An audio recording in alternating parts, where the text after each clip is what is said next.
Jean-Marie Oustry, bonsoir, le salon du livre se termine, c'est pour vous la toute première fois.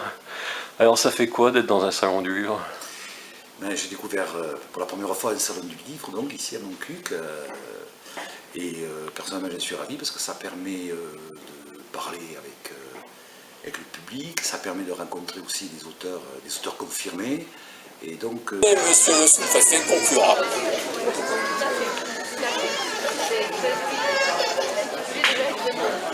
Oui, bonjour à tous. Donc, je suis heureuse de représenter notre maire, Lala Labarthe, qui est en vacances pour quelques jours, et d'assister à ce salon du livre. Je vois qu'il y a beaucoup de monde et beaucoup d'auteurs, des auteurs très intéressants. Donc certains qui sont de notre coin, dont M. Ostruy, je le salue particulièrement.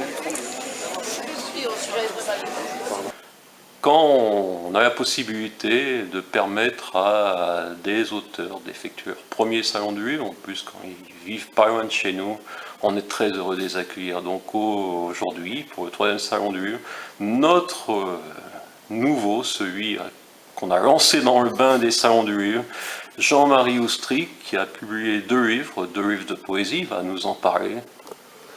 Jean-Marie Oustry, bonsoir, le salon du livre se termine, c'est pour vous la toute première fois. Alors ça fait quoi d'être dans un salon du livre? J'ai découvert pour la première fois un salon du livre, donc ici à Montcuq, et personnellement j'en suis ravi parce que ça permet de parler avec le public, ça permet de rencontrer aussi des auteurs confirmés, et donc pour moi, c'est une nouveauté, mais une belle nouveauté. Donc, on s'est connus il n'y a pas longtemps, et quand pour moi on m'a dit il y a un auteur qui vient de sortir des livres de poésie, donc je dis ok, ouais, c'est bien. La poésie, c'est compliqué à vendre. C'est très compliqué parce qu'effectivement, les gens ne sont pas tellement habitués à lire de la poésie. Ce qu'il faut leur dire, je pense, c'est qu'un livre de poésie, ça se lit pas comme un roman, hein, ça s'ouvre à n'importe quelle page, on peut lire une page, deux pages, le refermer, le reprendre le lendemain ou le surlendemain. Et je pense que dans ce monde un peu difficile, compliqué, je veux dire même matérialiste, à tout va, la poésie, je crois pour moi, elle apporte de la fraîcheur, de la naïveté. Vous êtes un grand naïf? Quelque part, oui. Un éternel naïf, pour reprendre la première partie de vos titres. D'ailleurs, moi je ne suis pas du tout un écrivain, hein, je ne me considère pas comme un écrivain, pas du tout.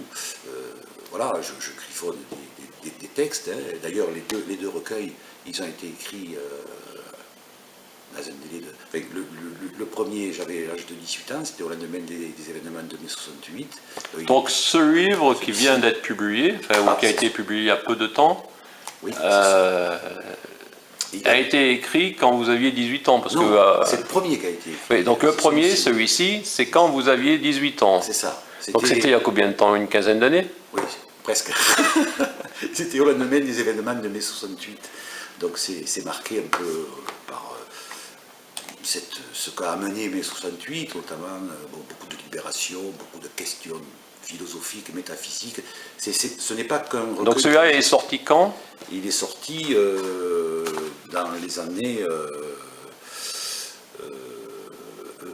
en 1970 ou 70. Ah, donc c'est un ancien livre. Ah, c'est un ancien livre. Donc, comme beaucoup d'auteurs de cette période, vous ne saviez pas où vous adresser, vous êtes tombé sur la pensée universelle qui n'est pas devenu un bon souvenir, je crois. Il vous reste un grand stock et pour le rentabiliser, il vous faudra encore quelques années, c'est ça? Oui, une deuxième vie. Donc voilà, vous avez un peu découvert ce monde de l'édition dans sa phase la moins remarquable, la moins conseillée par autoédition.com, Montcuq TV, c'est-à-dire par moi depuis longtemps. Donc le deuxième livre, lui, est récent. Oui. Et vous n'êtes pas passé par un compte d'auteur cette fois-ci. Vous avez compris que le monde de l'édition, c'est pas forcément d'envoyer un soi-disant éditeur parisien et qui vous demande de l'argent. Surtout pas. Donc ça vous a au moins permis d'apprendre ce premier livre. Bien sûr. Que sur le monde de l'édition. Voilà, et de réfléchir à mais dans quel monde on est. je ne recommencerai pas une telle expérience. Voilà, donc Ça, c'est certain. je viens de rencontrer un auteur qui est passé par la pensée universelle. Donc le deuxième, il vient de sortir. Oui. C'est lui votre véritable actualité, puisque finalement ça c'est presque un livre de souvenirs. En quelque sorte, oui, bien sûr, bien sûr. Oui, oui. Donc ce deuxième, c'est un livre de la maturité. Ce deuxième, c'est différent, bien sûr, c'est différent, hein, parce que la vie a été longue entre les deux. En fait, ce nouveau recueil, c'est un peu l'histoire d'une passion entre deux êtres humains, avec une passion naissante, se développant, Un homme et une femme. dévorante ensuite. Un homme et une femme. Oui, un homme et une femme. Dévorante et puis finissante, comme le sont souvent les passions. Et ça finit avec un goût amer, en fait. Donc c'est l'amertume de l'amour. Comme toute fin de passion, oui. C'est autobiographique. Non, non, non. Non. Non, non, non. Donc votre vie entre ces deux livres, ça a été un engagement social, on pourrait dire, parce Ah que oui. vous êtes maire d'une commune. Oui. On va parler un peu de vous, de qui est l'auteur, Oui.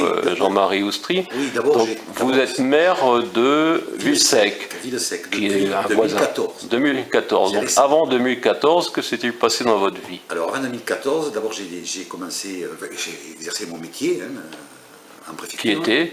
En préfecture. Ah, donc c'est donc pour Attaché ça du directeur de que préfecture. le sous-préfet avait l'air de vous connaître au Oui, moins oui. de nom, Oui, oui.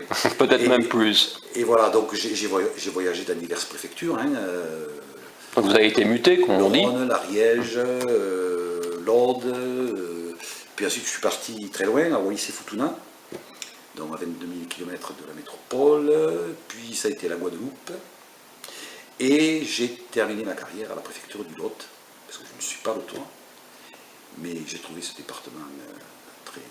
Et à la retraite, vous avez dit, je reste là. Et à la retraite, bien qu'il y ait mes racines dans la maison familiale dans l'Hérault, je ne me suis même pas posé la question, je suis resté ici. Et vous avez eu envie d'être maire, donc en 2014, vous... Alors pas particulièrement, parce que dans l'Hérault, j'ai été maire pendant 23 ans et demi. Donc j'avais fait le tour de la question. D'une commune grande, moyenne De peut- 1500 habitants. Et donc c'était fini, la page était tournée. Donc c'est là qu'après j'ai pu partir à Wallis-et-Futuna, en Guadeloupe. Et quand je suis revenu à la préfecture du Lot, quand j'ai pris ma retraite, il se trouve qu'à Villesec, mon prédécesseur ne se représentait pas. Et que parmi les sortants qui se représentaient, il n'y avait pas pléthore de candidats, personne ne voulait exercer les charges de maire. Donc ça a presque été pourquoi pas. Donc ils sont venus me voir, me dire ouais quand même, etc. Bon, je dis vous savez, j'ai été maire pendant 23 ans et demi, et bon, c'est vrai, il s'est écoulé une période de 10 ans, donc moi j'ai dit bon pourquoi pas, allons-y. Et ils savaient que vous étiez poète? Non, non, Non, je suis sûr même qu'ils ne savent pas trop. Hein. ils ne savent pas trop que Non. vous êtes poète. Non, non, enfin poète, je ne suis pas un poète, je gribouille des textes, voilà. Donc l'accueil pour l'instant de ce, disons, premier, puisque l'autre on peut presque parler de textes de jeunesse, et maintenant on va, puisque c'est de nombreuses années plus tard, donc l'accueil de ce recueil.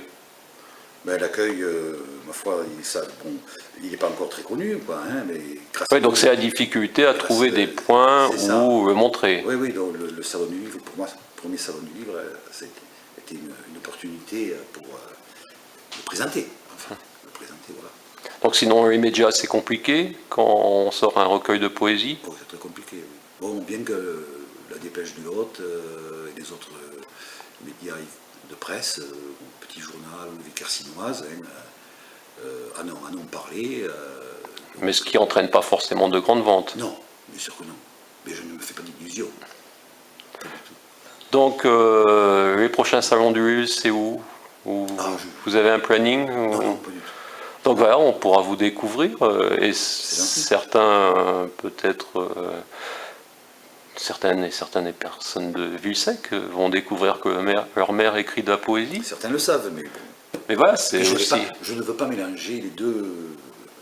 Voilà. Et vous êtes aussi Je veux pas que impliqué. les gens de Villesec se sentent Obligé d'acheter. Obligé, non, pas du tout. C'est pour ça que je...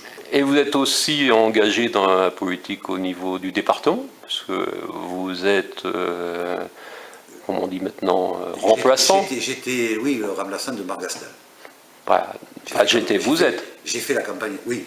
Donc vous êtes le suppléant, comme on dit, de Marc Gastal. l'élu en poste. Donc comment vous êtes retrouvé finalement à être suppléant? On s'est lié d'amitié, tout simplement, puisqu'il était déjà le conseiller général à l'époque du canton de l'Uzèche. Donc Villesèque se situe dans le canton de l'Uzèche. Et puis c'est Marc qui m'a sollicité pour être son suppléant. Je lui ai répondu, mais enfin moi j'arrive là, il n'y a pas longtemps que j'habite ici, personne ne me connaît, à part à Villesèque un petit peu, puisque je suis devenu leur maire. Non, il m'a dit on va faire équipe, etc. J'ai dit pourquoi pas, voilà. Et aujourd'hui vous étiez à côté entre deux poétesses. Oui. Expérience des femmes qui ont publié plus que vous. Donc, je pense que c'est bon. Ça vous a permis des échanges intéressants. Le but a été également pour nous, en fait, de faire un petit espace de poètes.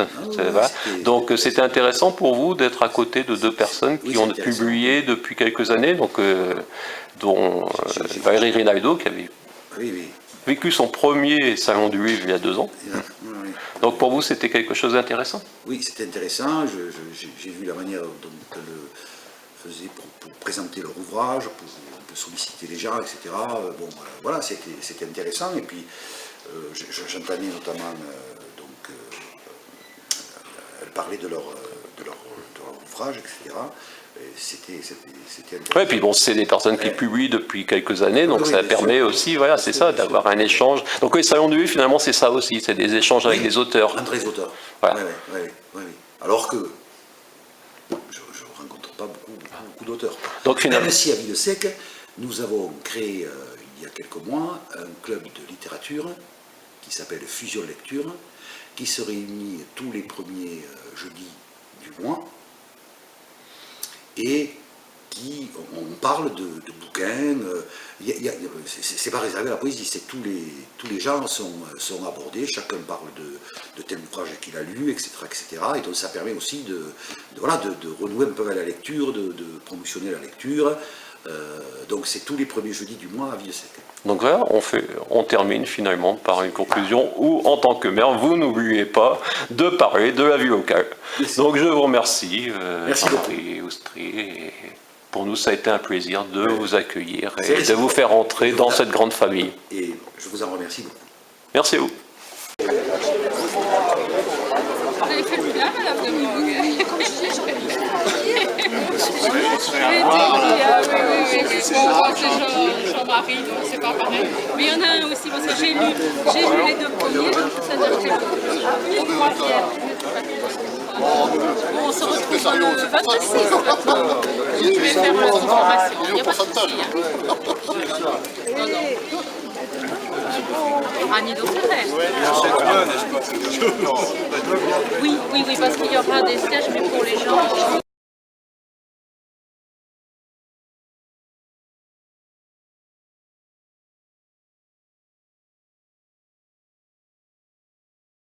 Voilà, parfait. L'éditeur de Jessica, je ne sais pas si tout On s'est rencontrés. le monde le connaît. Merci. Merci beaucoup. Absolument. Voilà.